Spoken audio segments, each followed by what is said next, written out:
नमस्कार दोस्तों, बहुत बहुत स्वागत है आप सबका एक बार फिर से हमारे YouTube चैनल एस्ट्रो नॉलेज में।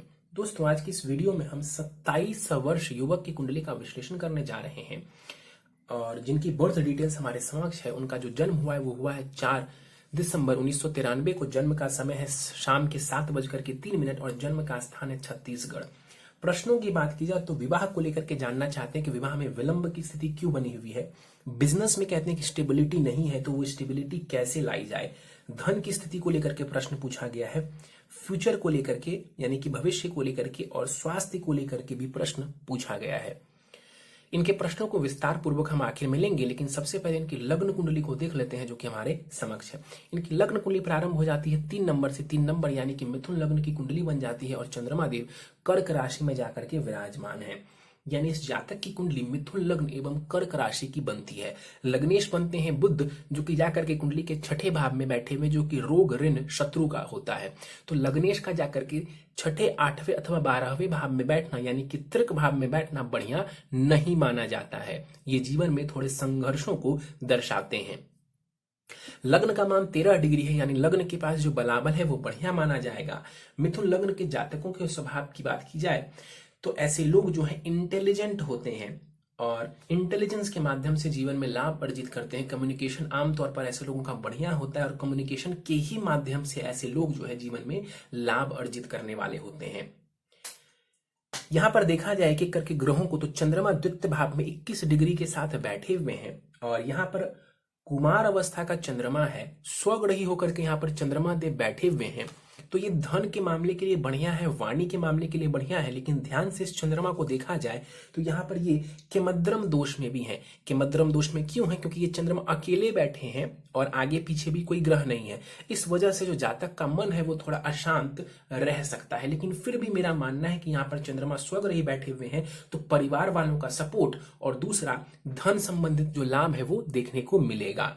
यहां पर बैठ करके चंद्रमा की दृष्टि अष्टम भाव के ऊपर पड़ेगी। स्वभाव से चंद्रमा चंचल है, तो जीवन में कई सारे परिवर्तन चंद्रमा की दशा में देखने को मिल सकते हैं। और एक बात बता दूं कि यदि आपके पास धन आए तो उस धन का इस्तेमाल बहुत सोच समझ के करें, खर्च बहुत सोच समझ के करें। क्यों? क्योंकि चंद्रमा धनेश है, धन भाव में बैठे हुए हैं, तो चंचल स्वभाव है चंद्रमा का। तो यदि आप धन को संजोग करके नहीं रखेंगे तो धन आपके पास नहीं टिकेगा।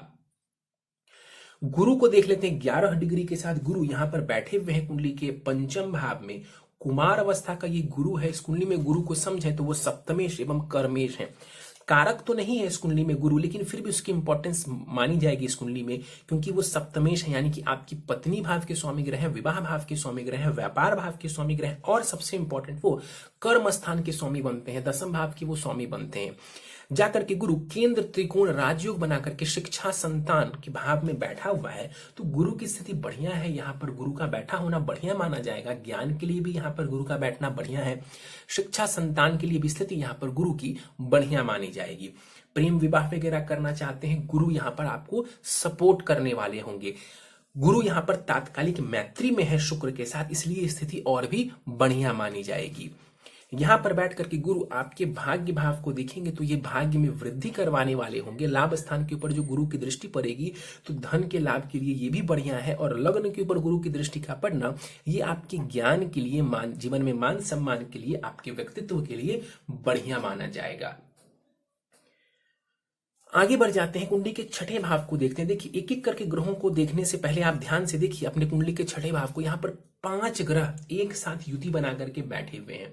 1 2 नहीं, 5 ग्रह युति बना करके कुंडली के 6ठे भाव में बैठे हुए। देखिए, जो 6ठा भाव होता है ये त्रिक भाव होता है। यहाँ पर इतने सारे ग्रहों का बैठना इस बात का पहले ही सूचक है कि जीवन में सडन अप्स एंड डाउन्स होंगे, जीवन में संघर्ष की स्थिति रहेगी। अभी मैं एक भी ग्रह की बात नहीं कर रहा हूं कि उसमें कौन ग्रह बैठे हैं, किस स्थिति में बैठे हैं, बस ऊपर ऊपर से ही मैं देख करके कह रहा हूं आपको कि ये स्थिति जीवन में देखने को आपको मिलेगी। तो 6ठा भाव जो है ना ये बहुत प्रभावी हो गया है आपकी कुंडली में, क्योंकि सीधी सी बात है कि यदि कुंडली का 9 में से 5 ग्रह किसी एक भाव को, किसी एक राशि को प्रभावित करेंगे तो क्या रिजल्ट मिलेगा? यही रिजल्ट मिलेगा कि वो जो भाव है और वो जो राशि है उसकी प्रबलता आपके जीवन में बढ़ जाएगी। उससे जुड़ी घटनाएं, उससे जुड़े जो योग हैं वो ज्यादा आपको देखने को मिलेंगे, चाहे वो अच्छी चीज हो या फिर बुरी चीज हो। 6ठा भाव रोग ऋण शत्रु का होता है और यहाँ और जॉब के लिए भी हम इसको देखते हैं तो यहाँ पर जॉब की प्रबलता भी बहुत हद तक नजर आ रही है। बुध को देख लेते हैं। यहाँ पर बुध बैठे हुए हैं 2 डिग्री के साथ। अब देखिए बुध शुक्र बैठे हुए हैं तो यहाँ पर लक्ष्मी नारायण योग बन जाएगा बुध शुक्र का। राहु के साथ बैठे हुए हैं तो जड़त्व दोष बन जाएगा। बुध सूर्य बैठे हुए हैं तो यहाँ पर बुधादित्य योग बन जाएगा। और मंगल और बुध बैठे हुए हैं और मंगल की राशि में बुध बैठे हुए हैं तो तात्कालिक शत्रुता भी हो जाएगी। तो यहाँ पर जो बुध है वो शत्रु की राशि में बैठा है और तात्कालिक शत्रुता भी हो गई, यानी अति शत्रु हो गए। इस वजह से यहाँ पर जो बुध है वो बहुत बढ़िया रिजल्ट नहीं दे पाएंगे। लग्नेश है जाकर के 6ठे भाव में बैठा हुआ है, स्वास्थ्य का ध्यान रखेंगे, स्किन डिजीजेस वगैरह का ध्यान रखने की आपको जरूरत है। इसके अलावा सुखेश भी है, घर में किसी प्रकार की टेंशन रह सकती है, घर वालों के बीच में टेंशन का माहौल रह सकता है और इस बात का आपको ध्यान रखने की आवश्यकता है। प्रॉपर्टी वगैरह लें और जितने भी जीवन में कागजात वगैरह हो उसका जो लीगल मसला है उसको आप बहुत अच्छे तरीके से सुलझाएं, क्योंकि यहाँ पर बुध जाकर के बैठे हुए हैं, प्रॉपर्टी भाव की स्वामी ग्रह बुध, और जाकर के कुंडली के 6ठे भाव में ये बैठे हुए हैं मंगल की राशि में तात्कालिक शत्रुता के साथ। और यहाँ पर नीच का जो राहु है वो भी बैठा हुआ है, तो थोड़ी परेशानी देखने को मिल सकती है। इसके अलावा स्वास्थ्य की बात की जाए तो नर्व से संबंधित परेशानी, नर्वसनेस से संबंधित परेशानी, स्किन डिजीजेस, इसका भी आपको ध्यान रखने की आवश्यकता है। 2 डिग्री का यहाँ पर जो है बुध बैठा हुआ है, मृत अवस्था के ये बुध यहाँ पर बैठे हुए हैं। मेरा मानना है कि इस बुध को यदि आप बेहतर बनाए तब जाकर के जीवन में आपको बहुत सारा लाभ देखने को मिलेगा। यहाँ पर बुध विदेश भाव को देखेंगे, खर्च भाव को देखेंगे तो धन का व्यय और विदेश की यात्राएं भी आप कर सकते हैं। शुक्र को देख लेते हैं। यहाँ पर जो शुक्र देव है वो 8 डिग्री के साथ यहाँ पर विराजमान है। शुक्र यहाँ पर 8 डिग्री के साथ बैठा हुआ। इस कुंडली में शुक्र को समझे तो वो पंचमेश है और साथ ही साथ जो है वो द्वादशेश है। इस कुंडली में जो शुक्र देव है ये बहुत ही इंपॉर्टेंट ग्रह माने जाएंगे, क्योंकि ये पंचमेश है आपके, और पंचमेश जाकर के कुंडली के 6ठे भाव में बैठा हुआ। और ध्यान से देखिए शुक्र की डिग्रियों को, 8 डिग्री का शुक्र है, 9 डिग्री का राहु है। बार बार मैं कहता हूं कि शुक्र और राहु की युति जो है वो बढ़िया नहीं मानी जाती है। ये चारित्रिक दोष भी उत्पन्न करता है, स्त्री की तरफ से जो है कुछ नुकसान भी आपको देखने को मिल सकते हैं। तो इस बात का आपको ध्यान रखने की आवश्यकता है। 6ठे भाव में ये योग या दोष बन रहा है तो ये आपको कहीं ना कहीं कई सारी चीजों में, लीगल मसलों में उलझा सकता है। क्योंकि देखिए हमें भूलना नहीं चाहिए कि ये जो राहु है ये शुक्र के साथ बैठा हुआ है। शुक्र 12वें भाव के स्वामी ग्रह बनते हैं। 12वां जो खाना होता है ना, ये कोर्ट कचहरी, जेल, इन सब की चीजों को भी दर्शाता है। और राहु और शुक्र का यहाँ पर बैठना इस बात का सूचक है कि आपको स्त्री वर्ग से थोड़ी परेशानी हो सकती है, इसलिए संभल करके रहेंगे और समझदारी से काम लेंगे। शुक्र यहाँ पर बैठे हुए हैं, शिक्षा में बाधा देखने को मिल सकती। अभी मैंने कहा कि गुरु पंचम भाव में बैठे हुए तो शिक्षा बहुत बढ़िया है, लेकिन इस भाव की स्वामी का क्या, वो जो शुक्र है पंचम भाव का स्वामी है वो 6ठे भाव में जाकर के बैठा हुआ है, तो शिक्षा में भी संघर्ष, और राहु के साथ बैठा है तो शिक्षा में अवरोध की स्थिति उत्पन्न होगी। 50% का बलाबल है इस शुक्र के पास। वृद्ध अवस्था में शुक्र बैठे हुए हैं, 12वें खाने को देख रहे हैं, विदेश भाव को देख रहे हैं, विदेश वगैरह जाना चाहते हैं, सेटल डाउन होना चाहते हैं, इसके भी योग आपकी कुंडली में बहुत हद तक बने हुए हैं। जिस बात की सावधानी मैंने रखने को कही है उस बात की सावधानी आपको जरूर रखनी चाहिए, अन्यथा थोड़ी परेशानी हो सकती है जीवन में। सूर्य को देख लेते हैं। 18 डिग्री के साथ सूर्य यहाँ पर बैठे हुए हैं, और सूर्य को देखें यहाँ पर तो इस कुंडली में सूर्य जो है वो तृतीयेश है, साहस, पराक्रम, छोटे भाई बहन भाव के स्वामी ग्रह हैं। और जाकर के कुंडली के 6ठे भाव में यहाँ पर बैठे हुए, और कैसे बैठे हुए हैं तो बाकी सब तो ठीक है, लेकिन राहु और सूर्य ध्यान से देखेंगे तो एक साथ युति बना करके बैठा हुआ है, 10 डिग्री से कम का फासला इनके बीच। तो ग्रहण दोष का निर्माण यहाँ पर हो रहा है सूर्य और राहु का। ग्रहण दोष की वजह से जीवन में उचित मान सम्मान की कमी हो सकती है, कॉन्फिडेंस की परेशानी हो सकती है। वैसे ही आपका जो लग्नेश है वो जाकर के 6ठे भाव में बैठा हुआ है, तो नर्वसनेस, कॉन्फिडेंस की परेशानी, मान सम्मान की क्षति जीवन में देखने को मिल सकती है। और जो एफर्ट्स आप लगाएंगे जीवन में उस अनुसार आपको रिजल्ट नहीं मिल पाएगा। क्यों नहीं मिल पाएगा? क्योंकि एफर्ट भाव के स्वामी ग्रह सूर्य 6ठे भाव में जाकर के बैठे हुए हैं, ऊपर से राहु के साथ ग्रहण में है, तो आपके एफर्ट्स के ऊपर भी ये ग्रहण लगाने का कार्य कर सकता है। छोटे भाई के लिए भी ये स्थिति बहुत, अगर छोटे भाई या बहन है उसके लिए भी ये स्थिति बहुत बढ़िया नहीं कही जाएगी। और अपने कम्युनिकेशन का भी आपको ध्यान रखने की आवश्यकता है। सूर्य यहाँ पर बैठे हुए हैं, मेरा मानना है कि सूर्य को थोड़ा बेहतर बनाने की जरूरत है ताकि जीवन में मान सम्मान आपको मिल सके, और साथ ही साथ जो है आपका पराक्रम डगमगाए नहीं, आपका पराक्रम कमजोर ना पड़े। युवावस्था के सूर्य हैं, बलाबल बढ़िया है सूर्य के पास। देखिए सूर्य और मंगल साथ में बैठे हुए तो पराक्रम योग भी बन जाता है, लेकिन चूंकि राहु का ग्रहण लग गया यहाँ पर, इस वजह से थोड़ी परेशानी देखने को मिल सकती है। मान सम्मान की परेशानी हो सकती है, जीवन में दाग लग सकता है। सूर्य की दृष्टि पड़ेगी 12वें भाव के ऊपर, तो यहाँ पर दृष्टि डालने के बाद जो है सूर्य नेत्र संबंधित विकार दे सकते हैं। तो आपकी आंखों में चश्मा वगैरह लग सकता है, तो अपनी नेत्रों का भी आपको ध्यान रखने की आवश्यकता है। राहु को देख लेते हैं। 9 डिग्री के राहु यहां पर बैठे हुए हैं। देखिए राहु का यहां पर बैठते ही कई सारे दोष यहां पर आ गए, क्योंकि राहु जिसके साथ भी बैठता है कुछ ना कुछ दोष लगा देता है। तो यहां पर बुध के साथ बैठा तो जड़त्व दोष लगा दिया, नर्वसनेस की परेशानी, बुद्धि सही से काम ना करना, डिसीजन नहीं ले पाना, सही गलत के बीच में फर्क ना कर पाना। शुक्र के साथ बैठा तो कई बार चरित्र कमजोर कर देता है, इसके अलावा स्त्री वर्ग से थोड़ी परेशानी कर देता है। सूर्य के साथ ग्रहण दोष बना दिया इसने, तो मान सम्मान की क्षति। और मंगल के साथ राहु की जो युति हुई है तो ये अंगारक दोष बना देता है, चोट चपेट एक्सीडेंट का योग बना देता है, जेल जाने का भी योग कई बार बना देता है, क्योंकि छठे भाव और 12वें भाव में यदि अंगारक दोष हो तो इसको बढ़िया नहीं माना जाता है। तो इन चीजों के पीछे का जो कारण है ना, इस भाव की पीड़ित होने का जो कारण है वो बहुत हद तक राहु है। यहां पर राहु देवता बैठे हुए, इनकी दशा चलती है, इनकी अंतरदशा चलती है। एकदम संभल जाएं आप, अन्यथा थोड़ी परेशानी जीवन में देखने को मिल सकती है। यहां पर राहु आपके स्वास्थ्य की परेशानी दे सकते हैं, तो स्किन डिजीजेज, नर्वसनेस, नर्व्स से जुड़ी परेशानी, यूरिन से जुड़ी परेशानी, चोट चपेट, इन सब से थोड़े सावधान रहने की आवश्यकता है। जीवन में थोड़े परिवर्तन भी ये राहु करवा सकता है, अचानक से कोई परिवर्तन करवा सकता है। क्यों? क्योंकि यहां पर बैठ करके राहु आपके कर्म स्थान को देखेंगे, तो करियर में भी किसी प्रकार का सेटबैक लग सकता है। क्यों सेटबैक ही लगेगा, अच्छा क्यों नहीं होगा? क्योंकि ये राहु नीच की राशि में बैठे हुए हैं। राहु की दृष्टि पड़ेगी 12वें भाव के ऊपर, तो धन का व्यय करवा सकते हैं ये राहु, लीगल मसलों में फंसा सकते हैं ये राहु। और दूसरे भाव के ऊपर जो चंद्रमा बैठा हुआ उसके ऊपर भी इस राहु की दृष्टि है। अब याद करिए, मैंने कहा था कि ये चंद्रमा ऑलरेडी के मध्यम दोष में है, ये चंद्रमा ऑलरेडी के मध्यम दोष में है, तो मन को अशांत करेगा। अब राहु की दृष्टि की वजह से ये मन को अशांत कई गुना ज्यादा कर देगा। मन में कई प्रकार के विचार जो है वो कौंधते रहेंगे, यानी कई प्रकार के गलत सही विचार आपके मन में वो आते रहेंगे। तो यहां पर राहु की दृष्टि का पड़ना आपके धन के लिए भी अच्छा नहीं है, और आपके परिवार वालों के साथ संबंध के लिए भी बहुत बढ़िया इसको नहीं कह सकते हैं।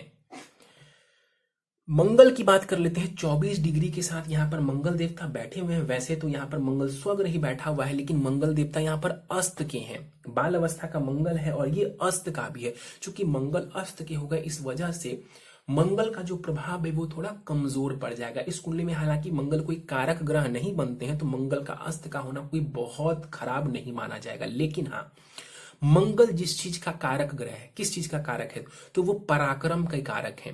तो यहां पर उसमें थोड़ी कमी कर देंगे मंगल देवता। अब और मंगल को समझे तो वो आपकी कुंडली में लाभेश है। जो इनकम की बात करते हैं, जो आय की बात हम कहते हैं, वो लाभ स्थान से देखा जाता है। तो लाभेश यहां पर मंगल जा करके छठे भाव में बैठे हुए हैं, स्वग्रह ही बैठे हुए हैं। जॉब के माध्यम से जीवन में धन का लाभ आप ले सकते हैं। लोन वगैरह लेना चाहते हैं तो जीवन में यदि बहुत मजबूरी हो तो लोन ले लें, लेकिन कभी भी लोन दें नहीं। वैसे तो मैं आपको ये भी मना करूंगा कि लोन लें, लेकिन यदि जरूरत पड़ती है तो लोन ले लें, लेकिन किसी को दें नहीं। यदि किसी को उधार देंगे तो बहुत हद तक संभव है कि आपके पैसे वापस ना आए या फिर आपको बहुत परेशानी देखने को मिले। तो यहां पर इतने सारे ग्रहों का बैठना इस बात का सूचक है कि थोड़ी परेशानी आपको हो सकती है। स्वास्थ्य के मामलों में, कानून के मामलों में, स्त्री वर्ग से थोड़ी परेशानी हो सकती है। जॉब करना आपके लिए ज्यादा बेहतर नजर आ रहा है, क्योंकि जो कुंडली का छठा भाव है ये बहुत ज्यादा जो है यहाँ पर प्रभावी नजर आ रहा है आपकी कुंडली में। मंगल चूंकि अस्त के हैं तो उसकी दृष्टियों की बात मैं नहीं करूंगा। शनि को देख लेते हैं। शनि 1 डिग्री के साथ यहाँ पर बैठे हुए हैं और अपनी मूल त्रिकोण राशि में शनिदेव बैठे हुए हैं। भाग्येश हैं, भाग्य भाव में बैठे हुए हैं, तो ये भाग्य के लिए बहुत बढ़िया है। पिता से लाभ लेने के लिए बढ़िया है यहाँ पर शनि का बैठना। इसके अलावा यहाँ पर विदेश वगैरह जाना चाहते हैं, उसमें भी शनि कुछ हद तक आपको सहयोग कर देंगे। अष्टमेश भी है शनि, और भाग्येश में, चूंकि भाग्येश है तो शनि को इस कुंडली में पॉजिटिव ग्रह ही माना जाएगा। 1 डिग्री का शनि है, बल बहुत कम है, तो शनि को आप चाहे तो बल दे करके भाग्य का लाभ उठा सकते हैं। शनि की दृष्टि लाभ स्थान के ऊपर पड़ेगी तो मेहनत के बाद शनि आपको लाभ जरूर देंगे। दृष्टि पड़ेगी तीसरे भाव के ऊपर, तो ये मेहनत करने के लिए भी आपको प्रेरित करेंगे, लेकिन जी तोड़ मेहनत जब आप करेंगे तभी आपको रिजल्ट देखने को मिलेगा। क्यों? क्योंकि एफर्ट भाव का स्वामी ग्रह सूर्य वो डाउन हुआ पड़ा है। तो शनि की दृष्टि जो है आपको फोर्स करेगी, इस बात के लिए बाध्य करेगी कि आपको खूब मेहनत करनी चाहिए, और यदि आप मेहनत करेंगे तो उसका रिजल्ट भी आपको देखने को मिलेगा। शनि की दशा में खास करके जो है आपको इस तरीके के परिणाम ज्यादा देखने को मिलेंगे। शनि की 10वीं दृष्टि पड़ेगी कुंडली के छठे भाव के ऊपर, और देखिए ध्यान से देखिए तो 5 ग्रहों का प्रभाव ऑलरेडी कुंडली के छठे भाव के ऊपर था, अब शनि की भी 10वीं दृष्टि छठे भाव के ऊपर पड़ रही है।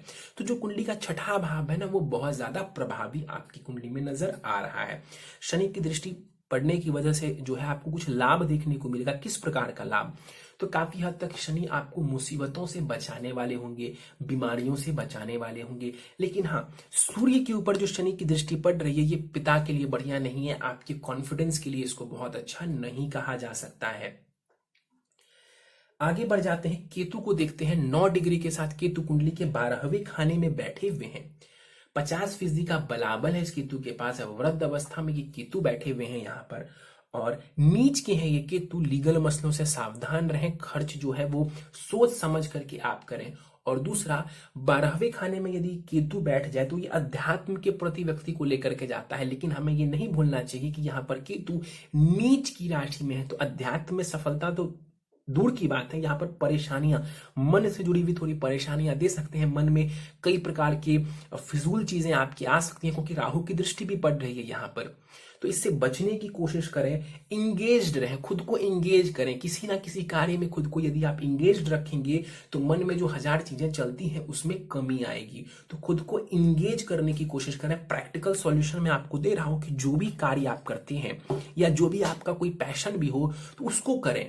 खाली बैठने से अच्छा है कि आप कुछ ना कुछ कार्य करें जिससे आपके मन में नकारात्मक विचार नहीं आएंगे या कम आएंगे।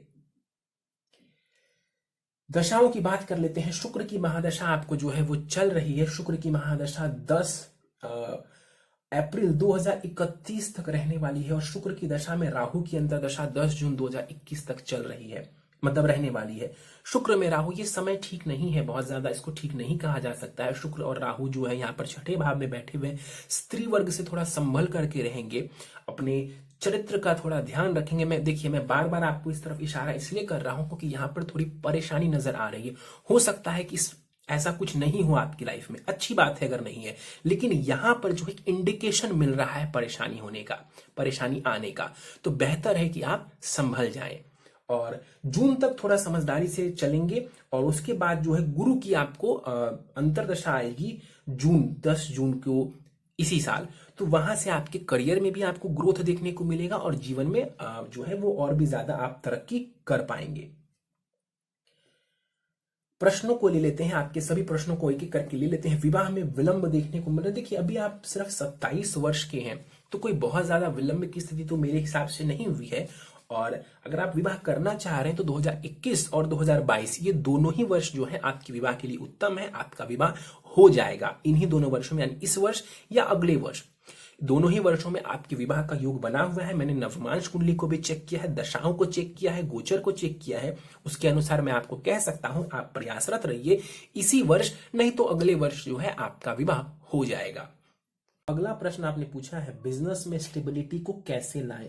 देखिए पहली बात मैं आपको बता दूं, फिर से मैं आपको बता दूं कि आपकी जो कुंडली है ये जॉब वाली ज्यादा मुझे नजर आ रही है। लेकिन फिर भी चूंकि आप अब बिजनेस में आ ही चुके हैं, तो बिजनेस में स्टेबिलिटी लाने के लिए आपको गुरु को बेहतर करना जरूरी है। क्यों? क्योंकि देखिए एक तो आपके आजीविका भाव, जिसको कर्म स्थान कहते हैं, करियर का भाव कहते हैं, वो 10th भाव है, उसके स्वामी ग्रह गुरु हैं। तो गुरु को बेहतर करना। आप व्यापार कर रहे हैं तो 7th भाव से हम व्यापार को देखते हैं, और यहां पर जो है गुरु को थोड़ा बेहतर कर देंगे तो स्थिति अच्छी हो जाएगी आपके लिए। एक बात मैं आपको बता दूं, नवमांश में जो गुरु है वो नीच की राशि मकर में जाकर के बैठे हुए हैं। यहां पर गुरु की स्थिति ठीक नजर आ रही है, लेकिन नवमांश में गुरु थोड़े कमजोर नजर आ रहे हैं।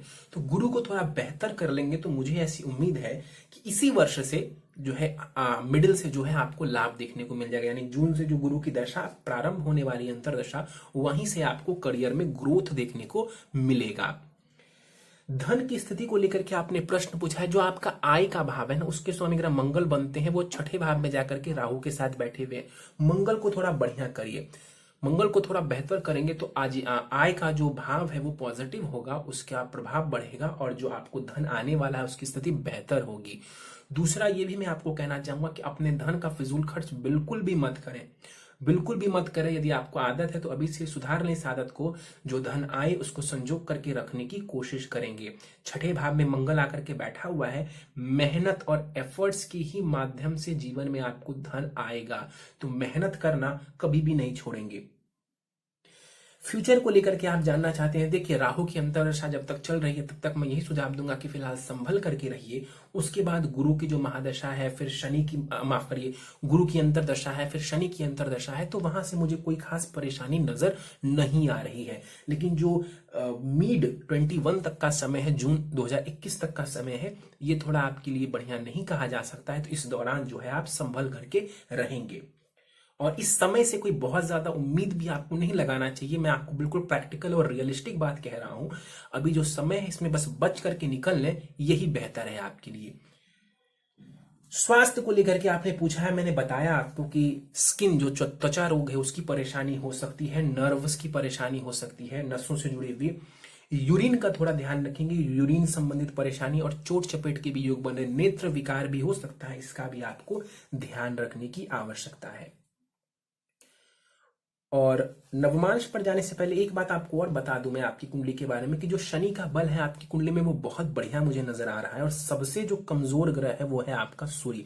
वैसे आपकी कुंडली में शनि और चंद्रमा यही दो ग्रह हैं जिसका बल अच्छा है, बाकी सारे ग्रहों का बल बहुत ही कमजोर नजर आ रहा है षडबल में। तो ग्रह काफी कमजोर है और इस वजह से जिस ग्रह को पावर देना चाहिए, जैसे शुक्र की दशा चल रही है तो शुक्र को थोड़ा बल देना चाहिए, थोड़ा पॉजिटिव करना चाहिए ताकि आपको ज्यादा लाभ मिल सके इन दशाओं में भी। नवमांश को देख लेते हैं। 11 नंबर से आपका नवमांश प्रारंभ होता है, यानी कि कुंभ लग्न का आपका नवमांश बन जाता है। लग्न में मंगल विराजमान है और सप्तम भाव के ऊपर मंगल की दृष्टि, यानी कि वैवाहिक जीवन में थोड़ी तू में हो सकती है, इसको अवॉइड करने की कोशिश करेंगे। इसके अलावा जो है विवाह से लाभ के योग नजर आ रहे हैं नवमांश कुंडली में और आपका विवाह जो है वो ठीक नजर आ रहा है मुझे नवमांश चार्ट में। लेकिन शुक्र और राहु की युति वहां पर भी बनी हुई और वैसे भी देखिए शुक्र और राहु के बीच में डिग्री का फासला एक ही है। 8 डिग्री पर शुक्र है, 9 डिग्री पर राहु, तो ज्यादातर डिविजनल चार्ट्स में शुक्र और राहु की युति बनी हुई आपको मिलेगी।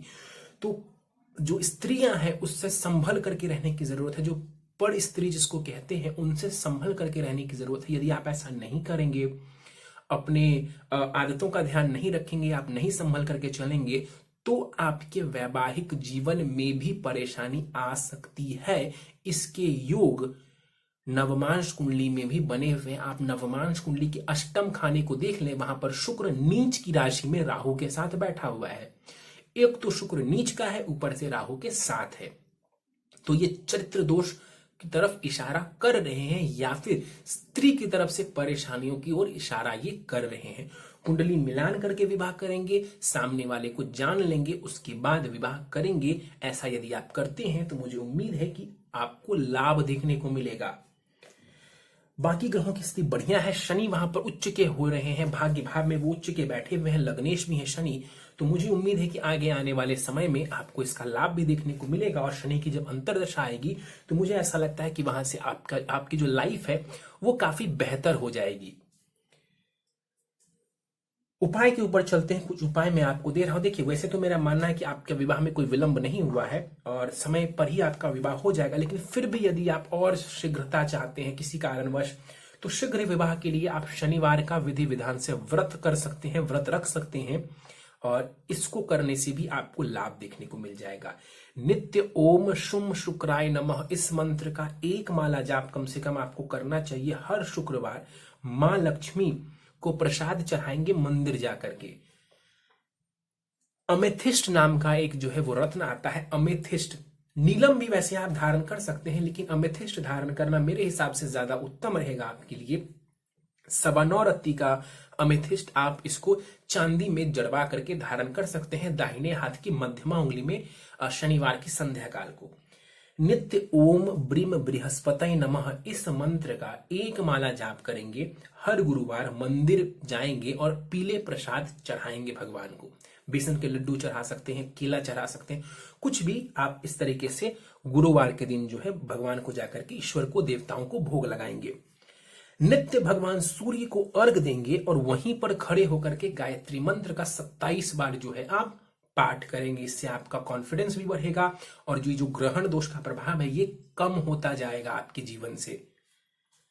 धन लाभ के लिए हर मंगलवार हनुमान जी को प्रसाद चढ़ाएं। आप हनुमान चालीसा का भी नित्य पाठ कर सकते हैं और साथ ही साथ जो है मंगलवार के दिन हनुमान जी को प्रसाद चढ़ाएंगे मंदिर जाकर के। तो जो आय का खाना है, जो आय का भाव है आपका, वो पॉजिटिव होगा।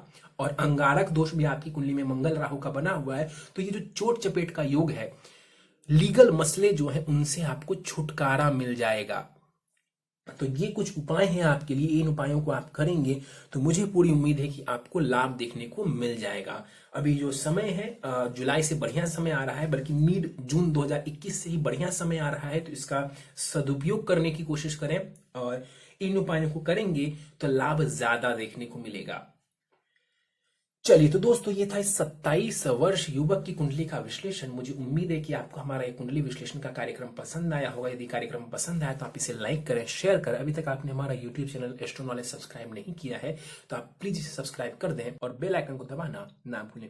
साथ ही साथ दोस्तों, यदि आप सभी इसी प्रकार अपनी कुंडली का विश्लेषण करवाना चाहते हैं या फिर मुझसे संपर्क करना चाहते हैं तो स्क्रीन के ऊपर फ्लैश हो रहे व्हाट्सएप नंबर के ऊपर आप मुझसे संपर्क कर सकते हैं। और ज्यादा जानकारी के लिए आप नीचे डिस्क्रिप्शन बॉक्स को भी चेक कर सकते हैं। इस वीडियो में फिलहाल इतना ही दोस्तों, आप सभी का बहुत बहुत धन्यवाद।